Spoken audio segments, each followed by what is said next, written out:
Hey listeners, this is Let Me Know How It Is, a podcast about all things geek. In this episode, the panel and I explore the concept of the comic cover. So sit back and enjoy as we cover comic covers. See what I did there?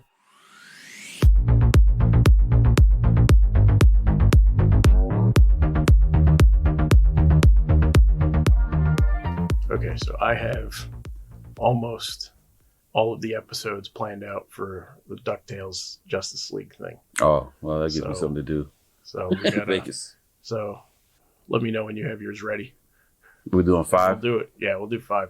No. 5 each. Yours, Although but yours 30 minutes. Yeah, yours is 30. Minutes, so I'm doing 10. Yeah, 10. Yeah. Same okay. time. Okay. That's fine. All right. We could do that. And mine are 50. 52 of them? How many? I'm trying to think how many. 52 of them because there's only 26 episodes of them. So we'll submit those, and then I think we'll all watch them, and then we'll do episodes on it. See, do you have any episodes planned out yet for the Justice League ones? Do you know? I think they're all Superman based. No, with the exception of one is Lex Luthor based. But you've seen a number of them already. Yeah, don't give it away. You've already seen them. No. I'm gonna say don't give away what's on your list, though. No, the one that I wanted you to see, you already seen. Okay. Green Lantern one? Which one? With the cabbie? bathroom? You've seen all the cabbie Yeah. ones. So I got to take out the true. cabbie ones out. I do like the cabbie ones. See? Okay. Anyway. All right. I thought we'd talk about comic covers today. So this isn't a list show. We're talking tropes and what works and what doesn't work and what pulls us in and stuff like that. So I'm Zach Slater. I'm Frank Melman. I'm Tommy Smithereens. I'm Clifton. All right. So what are the ingredients for a successful comic book cover? A great comic book artist. Okay. In most cases. For me, my favorite one that for some reason seems to stand out is Justice League, the reboot by Keith Giffen, in which they're all looking at the cover as a group and they're staring at the, breaking the fourth wall saying, you have a problem with it? Right. That one is always in team books. For some reason or another, when they do a new team revamp after that point, it's always a grouping of all of them looking out towards the world, being like, I guess that's their equivalent of a middle finger and saying, we're going to do what we're going to do. What's the number on this one? This is the first one. This is after basically. Right after Legends. Yeah. Okay. Yeah, exactly. In which the group doesn't have any major superpower or major name heroes. And it's like one of the first I won't say first incarnations of things, but it's a strong incarnation of the team that doesn't have Wonder Woman, Superman, or Batman as key members of the league. Okay.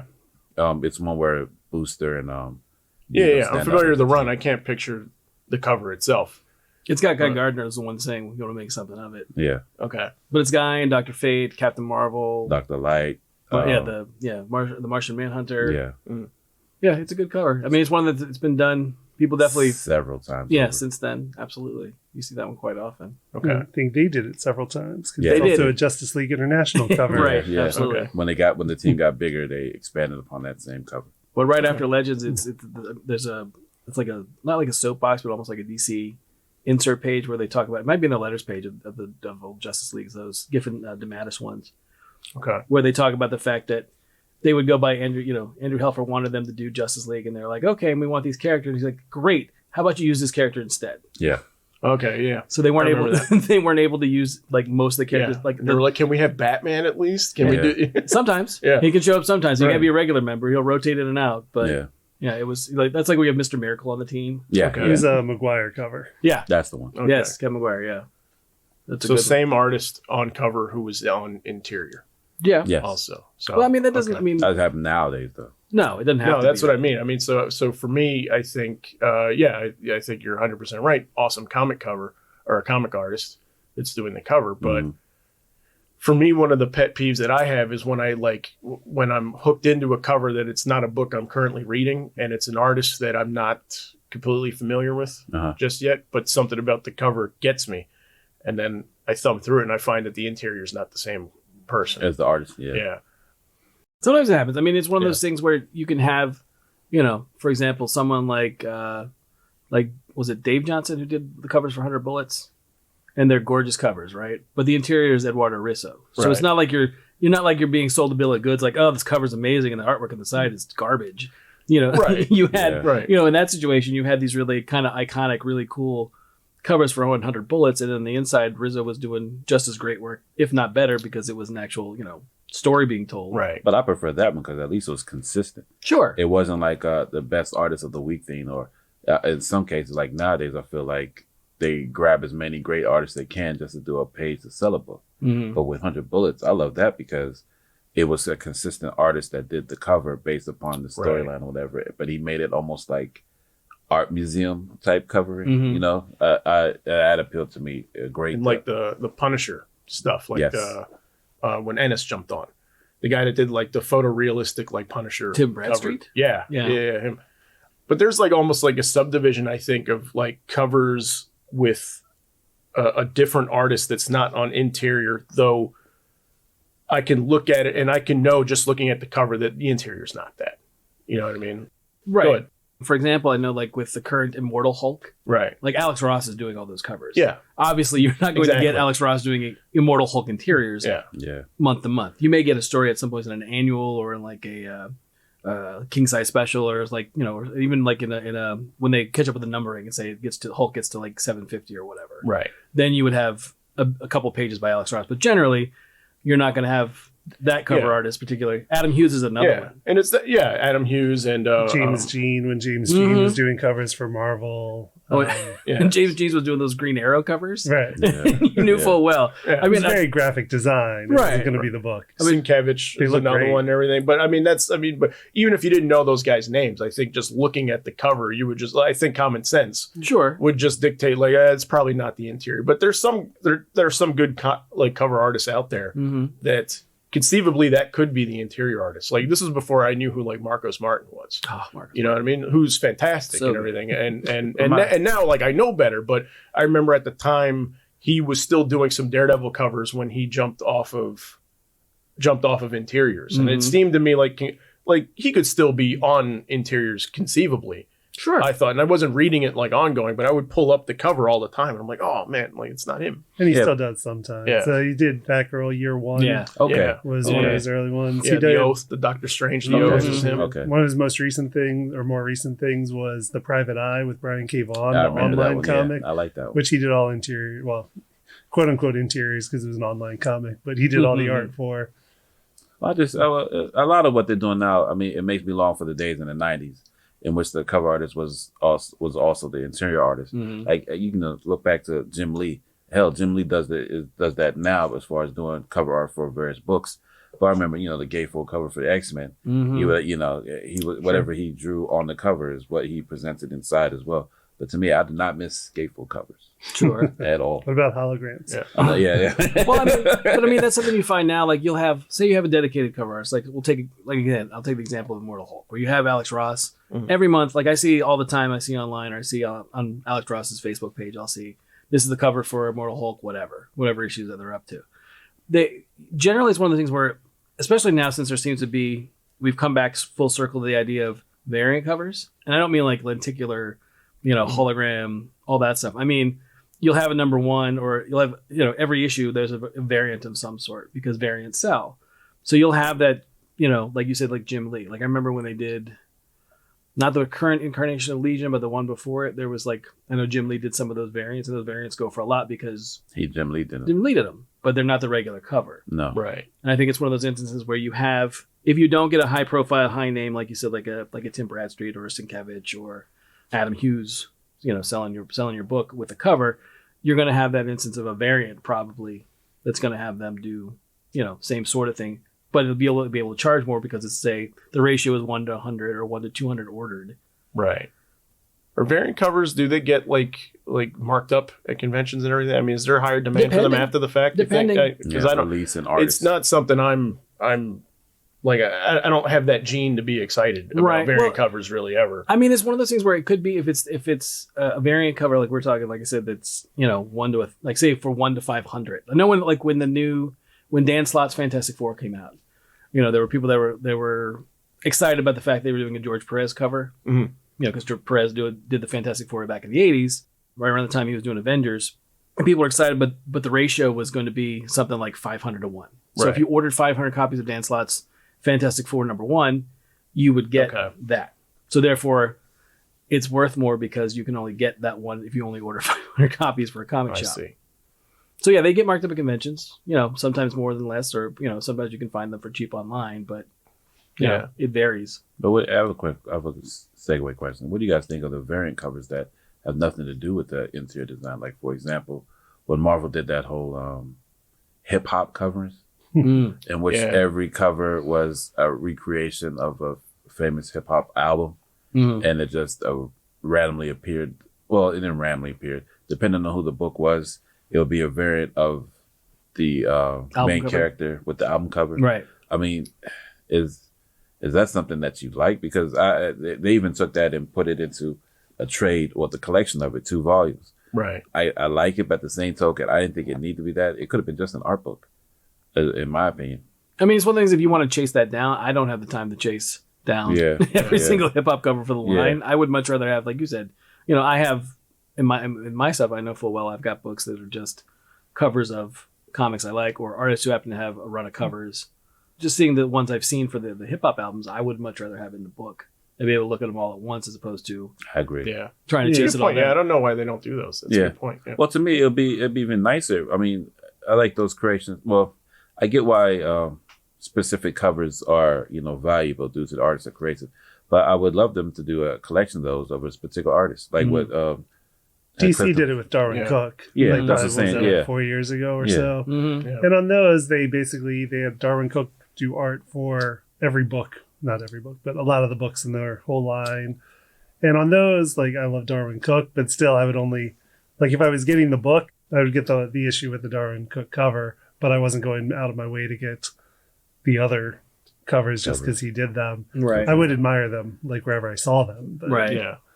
I like that they do them like just conceptually. Like, I like the idea that they do sort of like these line wide sort of like covers, like with a series. Or you know what I mean? Like all with like sort of like the same DNA to it, or like a common theme. But like I said, I mean, and I don't want to belittle like variant cover. I'm just like, but my collector days are over. Like I'm not I buy comics to read them only now. Like I'm not buying stuff because I think it's gonna be worth something anymore or anything. Like so for me, it's like I'll admire that stuff on like Pinterest.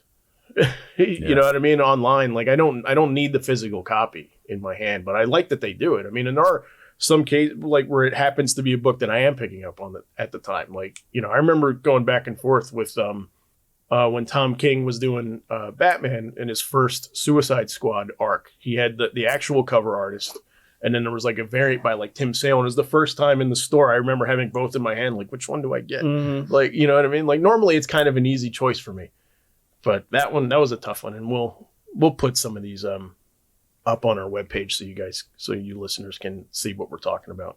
I don't have the number offhand of what that was, but it was early. I think it was number 8. It's fairly early art. Yeah, it's an early art. Yeah, I Am Suicide is what it's called. Yeah. Right? Yeah. Yeah, I mean, it's one of the things where I think generally, if you have, I mean, if you like variants and you're into it and you want to spend the money on it, obviously that's your deal. It's just, I think it's kind of a situation where from when I go in the shop, there's always per issue, a couple variant covers. And I think it's one of the things where it's like, that's not, I mean, if you want to do, I don't know the price point, whether it's worth it to try and sell a single issue on a cover or whether it's worth selling a collection, which one you're going to do better with. I mean, I have plenty of art books by plenty of artists I like, but it's not all cover work. Right. It's sometimes it's a various, sketches or stuff that they've done or other work they produced. It all depends. Yeah. So I don't know. I don't have an answer on the numbers for that, whether or not it's worth it to do it that way or not. I'd imagine probably you're going to make, the store itself or the shop itself might make more, right. On those single variant covers than, selling an entire book. What do you think about variants as far as when the artist recreates an iconic comic book cover? You mean like do an like homage? like a copycat cover? Yeah. Okay. Yeah. Well, is it homage or copycat cover in your opinion? I mean, there's always the iconic holding the slain hero. The Pietà. Yeah, the Pietà. Yeah. That's where it comes. Yeah, that's where it comes from. Yeah, that one's been. I mean, that we get a fair amount of that. I mean, I think it's cool.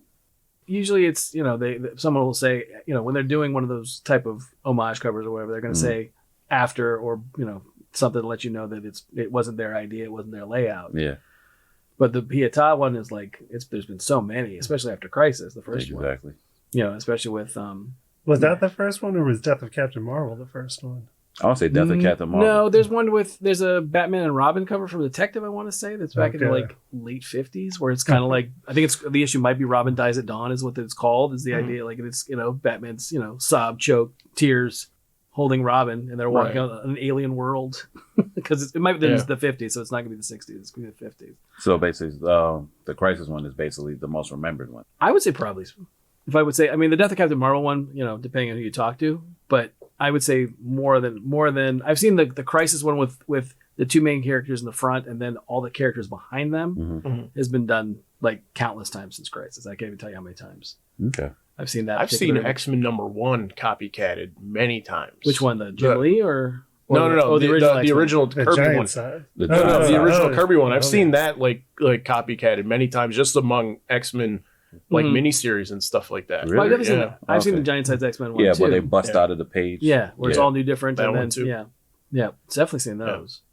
I like that they do it. Like I like that artists have that as a toolbox in their arsenal, basically. And I mean, and there's so many books every month. I just like that. Sure. I like that the medium is big enough that it can handle people doing copycat covers from time to time. Well, I mean, Yeah. it's very self. I mean, when you're building on a continuity that's been going since the 30s, I mean, you're gonna have to get self-referential and look back at stuff from time to time. It's just the way it is, and this fact that something obscure from an earlier era can come back into play.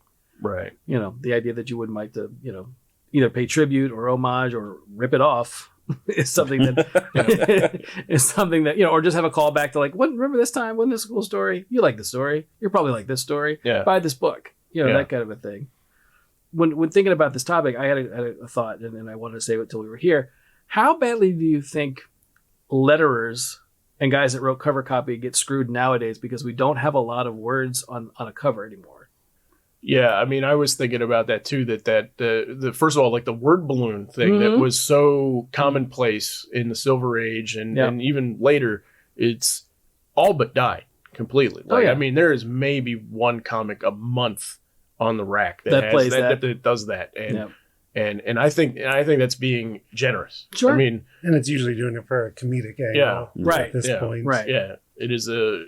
Yeah, it is. It's a direct homage that it's doing. Yeah. It's of aping that time. Yeah, but even that, I mean, but not just the word balloons, but like just the story taglines, like Or the like title. almost all of those are gone. Right. Too. Or like, what was the one I was looking at the other day? I was looking at some comics, I was bagging some stuff the other day and went and saw like, so and so fights alone. Like, okay, so I know what the story's about. Mhm. It's not just the cover image of, Right. of just the character or the team or whatever. You actually have a moment of like, it's a kind of a tease to what's inside. Right. Yeah, to me, I just see it as a coming of age thing. I mean, I understand what it used to be, in which they want to put more words in order to solicit the buyer. But at this point, it's just I think it's just trying to bring more mystery to it, as opposed to when all you need is a great picture that makes you want to pick it up off the shelf and just crack it open. So I can see an evolution of it, and plus nowadays people don't read anyway. But I So think you can put the whole. I think it's a way of back then of putting more information on the page than you needed. So like my favorite type of cover is the one that in one image tells me a story in that one image. Like I know what the world is, and I don't really want to go into favorites so much because I want to save it for another episode, but like Days of Future Past is my favorite cover of all time. Yeah. Right? Because it invokes see that. such a strong story And that in that first image. and that one's been Right. done a million times. Yeah, too. It's been that's done. another Yeah, one. it's been done so many times. But so my sense is that, but instead of just doing it in one image, now I can do a little bit of text to kind of hint more at a deeper story in the Silver Age, like what I'm talking about and everything. When you have like Superman saying that like there's a clone of him running around and stuff, like they can kind of get a little bit more into the detail of what that story's going to be instead of just that one picture that's telling it to you. Yeah. Does that make sense? Yeah, but at the same token, I like this stuff like, well, my favorite ones was Incredible Hulk, where he fights Wolverine, in which all you see is Wolverine's claws, and the reflection of his claws is the Hulk. Yeah. Issue That's number- McFarlane. Yeah, it's McFarlane. Yeah, That's a McFarlane, McFarlane yeah. cover, yeah. But that, I don't even need to say Hulk on the cover. Yeah. It's one of those ones in which you don't even know whose book, you don't even know whose book it is. And Right. you're immediately picking it off to see what the hell, You know, it's just a nice iconic moment in which it captures everything that you want to need in the comic. You That's don't even need one to know that I the story at this remember point. too. There's a lot to get into in this topic, but that's one that I remember in the Hulk versus animated movie that came out like whatever that was, like 2007 or something. I may have the year wrong, but I remember they did that cover in the movie. They worked it in the movie somehow, like it's in a scene. And there was like a Joe Quesada cover that they worked in there too, where Wolverine is sitting like by the stream, and then there's the wolf next to him that's like drinking by it. And I thought so that was a cool period where, like in the early to mid 2000s, there was a point where like comic covers were getting homaged in movies. Oh, yeah. Right? Yeah. So like I remember in the Sam Raimi Spider-Man, like Spider-Man 39's in there. Yeah. Like as a scene. You could argue it's in Homecoming too. Yeah. Is it? Yeah. Oh, I'm blanking on it, but when Vulture drops the building on him. Yeah, where he's underneath the stuff. Oh, okay. Yeah. No, yeah. And he's like, "Come on, Spider-Man." Are you thinking of Spider-Man No More the first time? No. I'm thinking about the one where the Green Goblin is carrying him wrapped up in the glider. Right. Like that's a shot in the movie. That's not thinking of the one with the completely spider suit in the trash can. Right. That's That's in 50, Spider-Man right? 2. Yeah, that's in Spider-Man 2. Yeah. And then like Amazing Fantasy 15 is I think one of the photographs that's like on Jameson's desk and stuff like that. Yeah. And Superman Returns at Action Comics. Sure. #1 in there too. And then like and it's kind of not really been done. I mean, I guess in Homecoming, like you said, maybe, but I kind of missed it. Yeah. But it's like a lot of them, like none of the Batman movies have a cover worked in anywhere. I don't think. There's never been a Dark Knight like in front of lightning. Yeah. Well, they've had lightning, just haven't had him jump up off the building with the lightning. It's done more. I mean, you could argue it's more in the animated stuff. Yeah. But it's obviously it's not nearly as in some of the live action. But when I was saying more about the lettering, like guys that that created a cover copy, like for example, getting back to the Hulk, we're talking about the Hulk a lot today. Like for this one's like Hulk #1 back in the 60s. It's like it says the strangest man of all time! ! Fantasy as you like it! ! Is he man or monster or ... Is he both? Right. Right. Yeah. We don't get that anymore. No, like no one ever. They don't get that kind of, and again, even like something a little more recent. Again, talking about the Hulk. When I think about stuff that's on covers to sell books, where'd it go? But there's, from Secret Wars back in the 80s, you have that moment where the Hulk is trapped under, like basically holding up a mountain range. Okay. Secret Wars. Yeah, Secret Wars #4. And the cover says, beneath 150 billion tons stands the Hulk, and he's not happy. Right. And you know full well what that means if you've ever read or heard about the Hulk. A not happy Hulk is not a good thing. Yeah. But it's one of the things where, like, I feel like the push nowadays, and again, it's nothing against, I don't blame artists for doing this. I don't blame companies for doing this. But generally, I feel that the turn for covers has become, I'm going to need to resell this on the secondary market. Right. And not everyone is considering what makes a good cover. Just the idea of what someone might want to hang up in their home and pay me thousands of dollars for. Sure. And I argue that, I mean, it's arguable when you see the what's that Joker cover that went recently, the Neil Adams one? Went for, I don't know, close to $250,000. An original Neil Adams, like from the 70s? What is it? Was it Laughing Fish? No. Five-Way Revenge? Five-Way Revenge. Okay. The numbers might be wrong, but it's one of those things where I know it went for a ridiculous amount of money. Sure. I don't think Neil got to see that money, but it's one of those things where, I understand the idea of having a cover to sell, but it's not like, I guess my thing is, it's not like covers that are older that try to tell a story of what's going on in the issue sell for any less than covers that are just quote unquote iconic. I mean, you have it, basically the difference is you'll have covers now that are basically they're fairly generic. Yeah, sometimes. They don't always, they're just, they're not always something like, again, we don't get word balloons, we don't get placards, we don't get anything that says what the story is really about. It's just an image, and hopefully the image is arresting and you want to pick up the book and you want to flip through it and decide to get it. Yeah, but not to hark on what you're saying, but you might say more as a pop culture thing. I mean, in this day and age, a lot of the characters that are created from comics now are common knowledge, as opposed to, let's say, 50 years ago, in which you're trying to push it to other markets. Now we have multimedia conglomerates and whole franchises built around the character, in which you have kids saying, "Mommy, what's that green thing on the cover?" "Oh, baby, that's the Hulk." No one's saying that. And due to what happens with pop culture now, I can understand as to why they wouldn't elaborate and give more information based upon the character. Now, mind you, I miss what's going on in the book, but like I said, I don't think people read to begin with anyway. and that and that deters a lot of people. Well, But just having a fantastic poster-like cover right. is the lean towards stuff nowadays. I mean, I could see that and I understand that. But my thing, getting back to the idea of a different cover, is half the time, especially reading digitally, Uh-huh. I couldn't tell you what a cover of an issue is anymore. But in certain points of my life, maybe it's because I'm getting older and I don't remember stuff the way I used to. Okay. But there are still issues of things that I can be like, I can look at the image and be like, I know exactly what goes on in that story from the cover, because the cover not always is that's not always a touchstone, or it's not always a point of like tells me the story inside. But at least I can go, oh, I know what that is. You know what I mean? Like now, for the last 10 years, I look at covers and I'm like, I think I know what goes on in that issue, but the cover doesn't tell me anything. Oh, you can go to say what was it? Book of X? Oh my God. It was like 10 variants. Yeah. What was it with the? There was no reason for it. Was it Scott? I'm thinking Scotty Young. Scotty Young. Every cover had nothing to do with what was in the storyline or No. even the character in the story. No. Some that's- great covers though. Oh, I love no. Scotty Oh Young. yeah, Yeah. I love Scotty no, Young. nothing against his work. He's a terrific artist. It's But- just, I agree with you. There had nothing to do with it. But now covers are a means to just invite you to, oh, here's your favorite artist doing something that you never thought he'd do before. Bam, pick up this book, and that's it. I mean, Yeah. To me, I could take a razor to the comic book and just slice all the covers that I think the difference is also, I mean, not the, I mean, at that time, everything was doing it, but the difference for that Hulk #1 was that nobody knew what the Hulk was. Yeah, And I think sure. that's why it's got that's so my point. much. But I'm just saying, I'm just giving you an example for what's for just different books. It's not. I agree. I mean, there's other issues I could pull and be like, okay, so it's Avengers 163. What goes on in Avengers 163 for the cover? Yeah. For another one I was looking at today, I can't remember the number off the top of my head. It's the one where they basically have the first point where they're told by the government. Yeah. Henry Peter Garrick tells them, hey, listen, you got to cut your membership down to 7. There's far too many of you. We can't afford to basically have, it's a security risk. We have too many Avengers. You guys got to choose. And it's an iconic cover. They're all sitting around. It's like them and the Guardians at the time, Guardians of the Galaxy.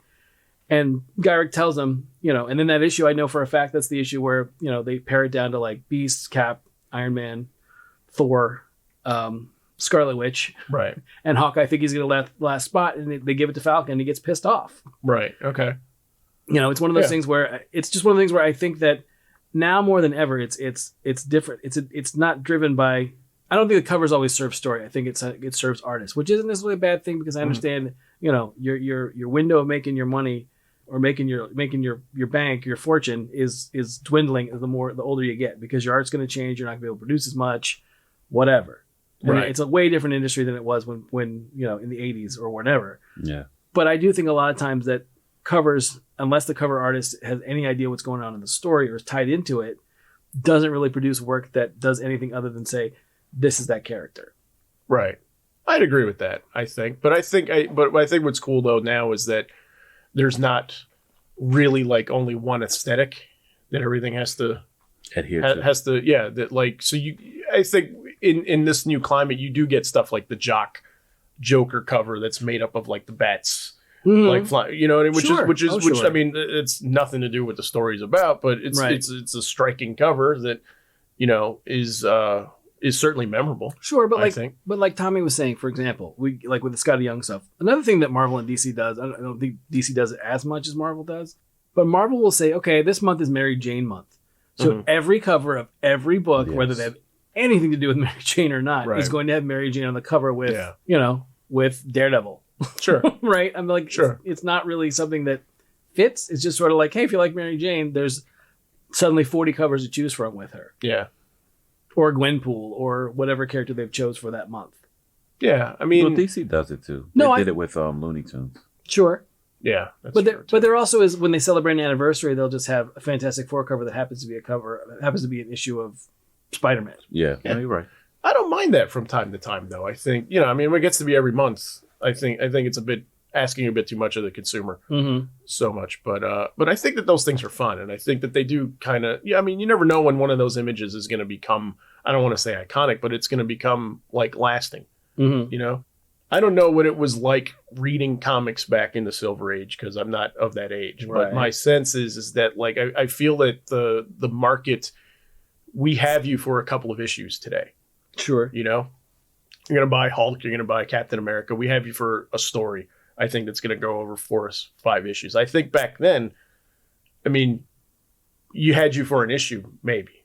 Yeah. It wasn't necessarily that issue was going to pick up the following, the following issue is going to pick up where the last one left off. So it was usually one and dones and stuff like that. So I think that there was a little bit more emphasis in trying to get you for this one issue, right? Because I'm thinking like the Atlas era stuff too, right? But yeah, I agree with you. The fact that it was new. There was not much of a routine in the idea that I'm going to read this book for I like all the Atlas characters. So I'm going to collect all the Atlas characters' appearances. Like people didn't think back then, right? Whereas now it's like I'm only going to collect all Wolverine appearances. You know what I mean? One of my favorites that you almost never see anymore is the Infinity Shot cover, right? Describe it. So you have an instance where like the comic cover looks the way it does, and then the character in the cover is holding the exact same comic that you're holding in your hand, and it's just sort of like going on like woo, like like on forever, forever, like I can't remember the last time somebody did that. I mean, I'm sure probably somebody did one within the last couple of years as a homage, but I mean, I mean, I know that there are people that collect just those, like every instance of an Infinity Shot cover. What else is like a famous trope that we see? Like we mentioned one earlier, the X-Men, the giant size appearance where they're busting out of the cover, breaking the fourth wall. Right. Yeah, that's the one that's seen quite a bit that doesn't die ever. I like the Evil Overseer. It's like everybody's like on the ground doing their thing, like in a fight, and then there's like Magneto, like the shadow, like in the clouds, like looming over, Doom, or somebody, That's another one. What's another good one? That one will get me every time, though. I don't know. There's something about that image that's just so freaking cool. Well, and then again, there was another X-Men, what you said earlier, Days of Future Past. Either there's two of those that are iconic, I think. There's the obvious one with the wanted posters of people who are dead in the background. Right. And then there's one where Wolverine is getting blasted by the Sentinel. Yeah. Where he's like, you see his bones or, his skin being flayed off by the blast of the Sentinel. That one you see a lot when something's bitten, shot, or killed, or to acknowledge that your character is going to get killed. Right. I've seen that quite a bit. I'm trying to think. Is there any print on that issue? I'm trying to think. Can somebody pull up that cover really quick? Both of those covers are like intentionally, they're intended to shock you. Yes. I think. And what's surprising to me is that they do so in completely different ways for a story that's only 2 issues. Yeah. I mean, but like I'm trying to think because again, that Wolverine getting shot by the Sentinel is so iconic these days, where like everybody can picture it. But it's like, is there actual print on that? I don't think there is. Because is there not? Because it doesn't need it. But I'm thinking if it is there, nobody remembers it. No, I don't believe there is. I think it's just the green cover with him on it, if I remember correctly. It's a great one. And then also of course, Superman Action Comics 1. Sure. Where you see him slamming the car into the ground. Yeah. That one I've seen a lot. At number ones of certain people. Like one I remember is Spider-Man, where he turns his back and his shadow of like when Peter Parker is without the costume and he turns and then 50. 50, yes. Yeah. That one. Spider-Man No More, Yes. What's another good one? 121 has a lot of text on it. Yeah. That's the Spider-Man Gwen Stacy. Yeah. Well, tons of text on that cover. Well, you have the one. Speaking of Spider-Man and Gwen Stacy, there's the one where he's swinging towards all the photos of people, and like there's someone on this cover is going to die. Right. That's another one we've seen plenty of. We're like, nope, one of these people ain't making it out of this issue alive. You get that one that's like that's that 121. Is it 121? Okay. So, there you go. Does anybody do we all have stories of like we bought something completely based on the cover? Just based on the cover, and then it became like this is like a favorite of mine. Like, oh wow, like I've stuck around with this for years. Because it's funny, like I've thought about it. Like what a cover has how many seconds to pull you in, right? Like a lot of these really good ones like have to be good at a glance. I feel like you're looking at a rack that has dozens of books everywhere and everything. You're kind of going to your favorites. Like by now, I think what if you're reading Green Lantern, like what that issue looks like already because you've probably read the solicitations. At one point, there was a whole Alex Ross thing. Yeah. The total. In visual of the character, but in realistic viewpoint. Yeah, that one. Yeah.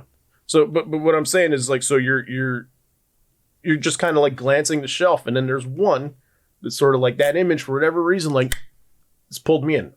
You know what I mean? And it did so like kind of in the peripheral of my vision, right? Because I'm not looking for it. It's just sort of like, oh, there's like this striking image, and what's this about? And I don't know anything about this book. I was going to say one or two things. One, depends on my knowledge of the character. Either the visual art of the book that draws me in, maybe something that just looks breathtaking, or having something happen to the character that you wouldn't think would happen. It used to be when a character, like what I mentioned before, Wolverine and Hulk, you didn't think that pairing would occur. So when as soon as you see that pairing, it's something that snaps you into it.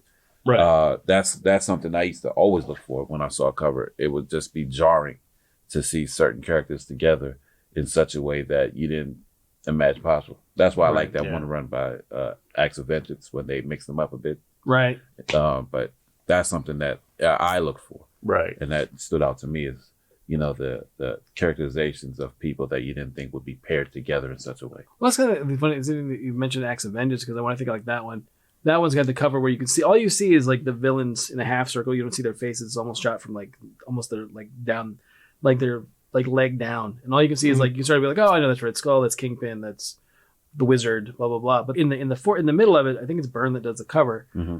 It's got like Mjolnir's broken, Cap's shield is cracked, and like the remnants of the Hawkeye's arrows are broken, his bow is broken. Like all you can see, like clearly the villains are basically teaming up to take on the heroes. Like that was a badass. It's a really snap some arrows. Yeah, right. It's a really cool cover because it's like, oh, the Avengers. What's happening with the Avengers? No, I was gonna mention something to that along those. What's it? Wonder Woman. Hecate. Yeah, you know what I'm talking about, where you see Batman's head under her boot. Yeah. Oh yeah. Yeah. Was that Rucker's run? No, it's a one. It's a one shot. Okay. I think Rucker wrote it, but J.G. Jones does the art. Yeah, it's it came out as a hardcover first. Yeah, I didn't care what the story was. That was just a cool cover. Yeah, it's like it's a great cover. Yeah. The one that got me, so like a book that I picked up completely by the cover and stuck with was Powers. Powers that's kind of an important day in comic books for me, like picking that up. But I got it initially because it kind of Bruce Timmey. Uh-huh. And then I opened it up, and then I'm like, oh, the interior looks the same. Yeah. Right? It was done by the same guy. Michael. And then I picked it up, and I didn't know who Bendis was at all. And I picked it up, and that was that comic read differently than any other comic I had read before, because just like the word placement of the balloons and stuff like that, it read more. The dialogue was more back and forth, right? And I had not encountered that before. And then and I stuck with it. I mean, I read Powers for years, years after that. That was one where like judging completely by the cover, like worked out. Yeah. No, I remember for me it would be like there's a Flash special from the early 80s, it might be late 70s, where it might have been the first time I realized it's a summer special or something like that, where it's got Barry Allen and Wally as Kid Flash and Jay Garrick. It's the three of them teaming up together against Grodd, and I didn't really know anything about Grodd or Gorilla City. Much less the fact that there were three Flashes. I mean, I think I might have known there was a Kid Flash and a Flash, but it definitely was a cover that grabbed me. I was like, okay, that's really cool. Another one that I would say, I mean, I read the book monthly, but the other one is, I think it's like Hitman like 16 or 17. Maybe it's a little later than that. It's the Zombie Night at the Gotham Aquarium. Okay. Where it's... I don't know this one. Huh? I don't know this one. But it's a baby seal... perfect, like, oh, so cute baby seal this sounds awful. In the foreground. And behind it, it's Tommy and Nat the Hat and what's the other guys? The another character, Hacken. And they're on the back and they're like swinging like a chainsaw and a board with nails in it. Right. And they're about to, because basically what happens is it is this gas that turns people basically into zombies, or you find out it gets loose in the Gotham Aquarium. Animals become zombies, and then it becomes trying to survive the aquarium. Okay. But this cover is great because it looks like they're about to club the seal when the seal's not a zombie at this point. So, but it's a great cover. That one I'm surprised doesn't get done more. The other one that's really weird that's with animals is it started off as it's like an epic comic that was called Coyote, which is basically like either buy this magazine or I'm going to kill this coyote. Oh, right. And that one has like been done a million times. Yeah. Like the She-Hulk did it when Byrne took over and gave her brand new #1. It was, I'm going to rip up all your X-Men unless you buy this comic. That's been done a bunch of times too. But again, it's one of those, it has to have word balloons in order to work. One that's been done a lot of times is what's saying the two factions pitted against each other. Oh yeah. One side is one right and another side is on the left, in which they're about to fight each other. Teen Titans versus X-Men. Yeah. Teen Titans versus X-Men. Avengers in the Squadron Supreme. Yeah, it's countless. Old X-Men, like the original group versus the new X-Men. Yeah, it's been done a lot. Justice, the Alex Ross and Jim Krueger book. Yes, has the villains on one side and the heroes on the other, almost like Challenge of the Super Friends. Exactly, like I remember. Yeah.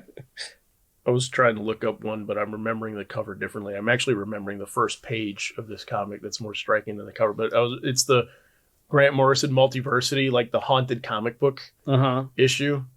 You remember that? Vaguely. Yeah, I thought that was a really, really... Yeah, the idea was that like that there was a comic book that was like corrupting people. Oh, okay. Yeah, it was a neat... It was a fun series, but... Yeah, I was just looking up the cover. The cover's not as arresting as I thought. I'm actually picturing the first page of that issue, Gotcha. which is weird. It's the first time that's ever happened to me. Do they still do covers of just the face of the character? Nothing else? I mean, I'm sure from Like time it to time. looks, What do you it mean? looks like a picture from the DMV or you know what I'm saying? It's just Like just a mugshot? Yeah, literally a mugshot. Just bow. I mean, Because they did I'm it. sure everything is getting redone from time to time. But you know? I want to say it's been done over and over again. But I just haven't seen that in a while. The only thing that came to mind was Adam Hughes Catwoman. thank you, like Adam Hughes Catwoman. Yeah, Okay. That's a great one. Yeah. The other thing that's interesting about that Adam Hughes cover is the fact that this is how time capsule that is. Mhm. Her inmate number is the numbers for Lost. Oh, really? yeah. I remember that. What's Yeah. lost? Oh yeah, right, exactly. Yeah. They'll reboot it soon enough, so you'll see. But yeah, that's what I always thought was funny. Was they made a conscious choice to put those numbers in there. That's hilarious. Yes. Yeah. Now, I remember one of the first X-Men comics I ever picked up. Like this is my early days as a kid. Was Uncanny X-Men 194, and I do remember it being the cover that drew me to it. And it's a Romita cover, Romita Jr. Mm-hmm. And it's Nimrod. Oh yeah. If anybody Oh. remembers what Nimrod is, Love Nimrod. Yeah. from the future. Read Powers of X and House of X. Oh, yeah. He is not forgotten. Yeah, not forgotten at all. But on the cover, it's Nimrod holding up a like severely beaten up Juggernaut, who I knew from Spider-Man: His Amazing Friends. So I was familiar with the characters and was like, wow, it's like this thing beat up Juggernaut. Right. And then it's also got Rogue, but Rogue's taken on the powers of Nightcrawler and Colossus. I remember that. Oh, Yes. that's It's, awesome. it's an iconic Yeah. X-Men cover. Yep. This is one of the Yeah. first ones I ever picked up as a kid. Still have it, but Yeah. yeah, That's a great like one. it was X-Men the did cover it. that drew me to it. X-Men did it so much. I'm trying to think. Like, I mean, it's coming up so much just in this conversation Yeah. that I've been trying to rack my brain thinking of like iconic Batman covers, and there's not really a ton of them out there. Oh no, there's a few. It depends on what. Like, of course, there's the Brian Boland one with Joker, where he has a The camera Joker to the killing side. Joke. Yeah, Yeah, the That Killing one's Joke great. one is one. yeah. if And you want Detective 27 has become one, I think, because Yeah. it's Sure. because it's 27. Yes, and- yeah. But But then we have the sensational character find of 1939. Mhm. Those are done every once in a while. We have Batman, remember, holding the thing and Robin bursts through. oh, Yeah, where okay, he's yeah. Run, Yeah. running through the cheerleader. hoop. Yeah. Yeah. It's the best day of my life. Yeah. Yeah. It's like a pep rally. Right, exactly. I mean, but honestly, like I'm hard pressed to think of more. Like I'm like, Nightfall, maybe, I guess. Yeah, some of those, I would say. You know? Yeah, definitely Dark Knight Returns. Or the lightning in the background, you see a silhouette of him jumping out. sure. Yeah. That one's definitely one. Okay, I'm wrong. It's just a little bit of time. To me, what one thing that jumped out was Spider-Man. I believe it was issue 294, Uh-huh. Craven's Last Hut. I love that. yeah. I love that. Mm. Which Craven has the gun and he's coming out in Spider-Man in I love the black suit. Of course. Yeah, Yeah. where he's just hiding in the background. It's almost like theatrical or Mhm. movie posterish in Yeah. which he tries to find out where he is. I love that cover. It's a great cover. Yeah, I think Spider-Man has so many iconic Yeah. covers. Like It does. especially McFarlane's run where he has him in the the contorted Mhm. positions where he's swinging. Yeah. That one's quite seen often. Yeah, it's just certain characters elicit just great covers. I just it's like with the Flash, with the Jay Garrick and Alan. Flash of Two Worlds. Exactly Yeah. between on the other sides of the Mhm. wall. Yeah. That one's great. That's a good one. Yeah, There's some that I like, and this is a weird category for me. There's some that I like for what they are, but like as an image, I'm just like, there's something so strange about this cover. And I'm thinking of, is it Dark Knight Returns #2, the one where he's just like kind of like crammed into the box of the cover? Yeah, And it's a yeah. weird position and everything, and it's a cool, striking image, and it's a Mhm. fun cover, and I love that it exists, but like as a picture, I'm like, I don't want that hanging on my wall. Yeah. It's a weird one. Yeah. It is You know what I weird. mean? It's It is weird. such a strange cover. Yeah, another one that I think of it's not quite as done. It's not been homaged, but it's definitely an iconic cover. To me, is the one where I think it's like Secret Wars number 10 or 11, and it's the one where same sort of thing where Doom is like kind of ill-fitting in the cover, Right. and he's just his armor's shredded and he's bleeding, and it's just a thing that you never really like. You don't ever like before that. You never really had that moment, but you know full well that the storyline. Spoilers for a story that's 35 years old at this point. Right. Okay. But Doom has decided I'm going to take on the Beyonder. Right. Okay. I'm going to confront the person that transported us all Sounds here. cool. Oh, it's awesome. Yeah. it's typical Doom stuff, like the arrogance of Doom. Like Okay. I can do this. Yes. Like who is I don't care that this all powerful being is taking us here. I'm Doom. Yeah, I can Right? beat God and win. Yeah. I can confront. you I hope gotta- that makes into a movie somewhere. I do too. Oh. But you have to consider the fact that like at that point, like Doom had the power cosmic. He's done all this Yeah. other stuff, and he's not really concerned with the idea of what is God to do. Yeah. Is basically his attitude. But I remember the time buying it at like a Walden Books, and the person behind the counter, the older woman who was ringing me up, being like, had a jarring moment. I'm like, hey, that's the comic lady. Yeah. What do you want me to do? Fantastic Four's got a lot of really great ones too. Like Yes, they when do. you brought up Doom, that just jumped. Like I started picturing like the Yancey Street Gang Mhm. Yes. and This man, this monster. Yeah. the Galactus stuff and everything. Yeah, Fantastic Four. Brother Had some Watcher- really, really great what's- ones. what's- Even the number Watcher's one, the dressing Mole too. Man. Yeah. Mhm. When It's they're all true. tied up. Yeah.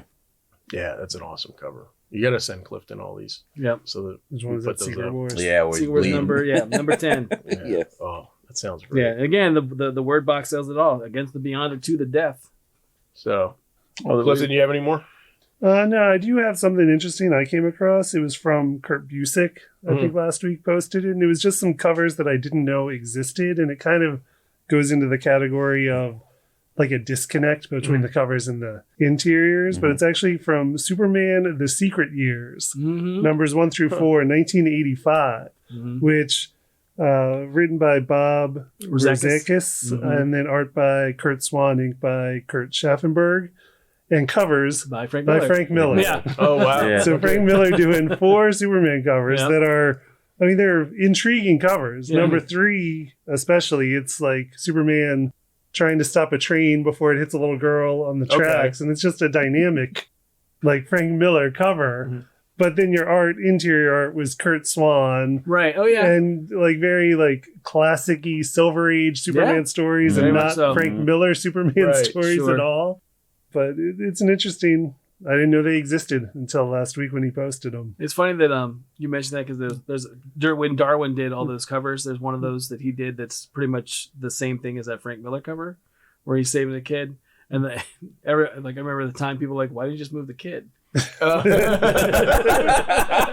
Because if he moves so fast, he'll snap his No, neck. I He'll get know. whiplash. Yeah, But that's why. Is that the That's why. the physics of it? yeah, The yeah. second cover here, Frank Miller, is just Superman breaking up a handful of Oh, rifles. Yeah. Oh, that's cool. Yeah. Yeah. Those are cool. I have those. Those are some good books.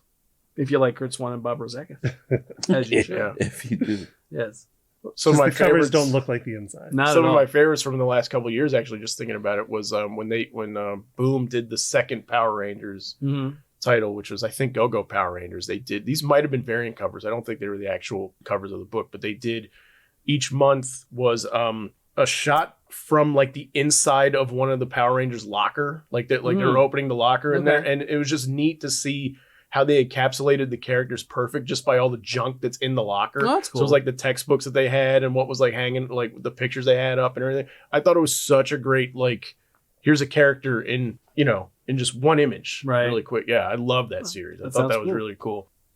Harking it back a little bit as far as what I miss of certain things that depict on covers is the fantastical images in which it begged you to look inside, but no way, shape, or form would you believe that actually occurred. Like if you look at Batman 251, where the Joker's holding a card of Batman like attached to it, and he's at his beck and Yeah, call. that's the one I'm talking Yeah, about. yeah, Yeah, that's the one that's yeah. sold for. Yeah. Yeah, Yeah. it's Laughing Fish, Yes. right? Yeah. Is Yeah, it? it's Laughing Fish. Oh, then I had it wrong. Yeah, I'm but sorry. at no point do you think that's what occurred. Yeah, But the simple notion of those fantastical covers in which it's an image of the hero or maybe falling to the villain in such a way that they seem helpless. Right. Yeah, those type of covers I don't see too often. Right. As far as Is it, or is that Five-Way Revenge? I think it's Five-Way Revenge. That's Five-Way Revenge because Yeah. Laughing Fish, he's holding the fish like guns, right? It's Marshall Rogers.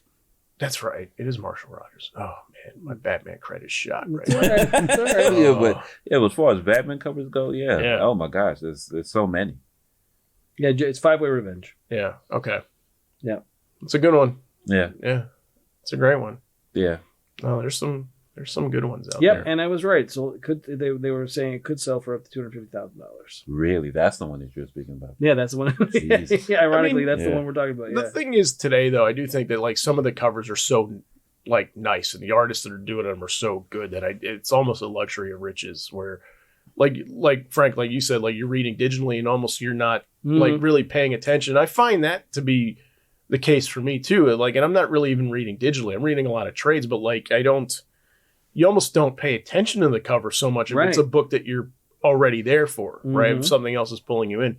And but when you really look at it, like, I mean, there's some nice, amazing artwork out there that just I think that's kind of flying under the radar a little bit. I mean, that said though, I mean to illustrate how little I pay attention to the cover in some cases when I'm in on the book, like I've rebought issues a couple of times because I didn't know like happens. I agree. like when Civil War II was going on and I was reading Iron Man and I was reading the Avengers and stuff like that. I mean, on more than one occasion I picked up the same thing twice because I thought like I just didn't make it in the store the last week or whatever. Right. Yeah. But again, here's another one that I thought of that's been done a bunch of times is the hero leaving. Yep. Back turned. Another X-Men cover. This is Uncanny X-Men 138. Yeah. It's like the duffel bag. Yeah. The Cyclops leaves. I know there's one with Sunspot doing the exact same thing. Another one is it's right around the time of Judas Contract, the new Teen Titans. Where Robin leaves. Where it's Robin and Kid Flash. It's during it's I can't remember the number of it, but it's same sort of thing with the heroes leaving. Where heroes are leaving. We will actually do an episode of all of our favorite covers. Sure. There's a lot there. Sure. Oh yeah. We can go on and on with that one. But so I guess to close out, what's our vote for the most iconic cover? If you had to pick one, what would it be? Well, one to me that stands out in my head is Watchmen #1. Where you get the smiling face with the one drop of blood dripping off of it. To this day, also you have to show and you'll instantly know where it harks to. Instantly. Without having to explain it or anything of that nature, you know. Yeah. It's almost like very little and everything you need just right in that one cover. That's another one. I mean, that's the funny one that you bring that one up because that I think that illustrates my last point really well. Is that like I brought in the Watchmen for how seminal the book is, and that's the only cover I can picture from that book. Honestly, it really is because I didn't read him when it was coming out. I read him in trade and stuff like that. And I couldn't tell you what some of the other covers were. I'm ashamed to say that, but one is the picture on the in the sands of Mars. That one runs to my knowledge. One's a Rorschach. Yeah, the Rorschach mask. One's the one with the dome in the Arctic, and it's got ice place. The smudge with the tropical flowers underneath it. Yeah. Okay. Another one is the statuette from Mason Hollis's. I thought there was something. I had an image of a statue in my head somewhere, and I couldn't remember if I just had that right. Yeah, I didn't want to embarrass myself more. But I've gotten a lot wrong in this episode. No, that's fine. But to further pound on that one came out at a time that unless you collected it as individual issues, you could barely remember what was it was, which each one was 12 different issues. Sure. At that time, but everybody remembers the trade, and on the trade is the smiley face. Smiley face. Yeah. I had the Skyline trade. Okay. Which I mean, you don't see that cover anywhere no anymore. But that was the one I had with the broken glass, like through the window. I had the hardcover of that. It was like made for just a book club, science fiction book club. It was the only hardcover that existed. Wow. Until the 2000s, until like 2000. I guess around the time the movie came out. Right. But it used the Skyline cover as the dust jacket. Yeah. Okay, iconic cover. Who wants to go next? Clifton, Frank? You guys ready or Captain America #1. Okay. Oh, Captain America punching Hitler. Sure. There you go. Yeah. That's a good one. Yeah. Okay. Recreated in the movie also. Yeah. Okay, that's right. Yeah. I was gonna go with Superman 75, in which he falls to Doomsday, in which all you see is his cape seen as a flag to commemorate his death or whatever. Yeah, That one's iconic. that's a great one too. Yeah, absolutely. You got one, Frank? Yeah, I mean, we mentioned it earlier, but I still think that Killing Joke cover Okay. gets me every time. Yeah. Camera. Yeah, that's a great image. Yeah, every single time you read that story. Yeah, you know what's happening. Yeah, it breaks the fourth wall in the worst possible way. Yeah. Oh yeah. Mine, we talked about it earlier, but I go with Giant Size X-Men #1. Yeah, I just think back to like how daring and important of a cover that is. Where like at the time, where like X-Men's not selling, and they're just like all the books are coming out are like just reprints, but it tends to be doing better in other countries. right. And then and we're just like we're revamping the whole thing, and here Sure. we go, and here's the original 5 cast that you all know in the background, Yeah, and we're tearing through it, and here's this all new cast of everybody that you don't know except for Wolverine if you bought that Hulk issue. And I don't know that he had a following then.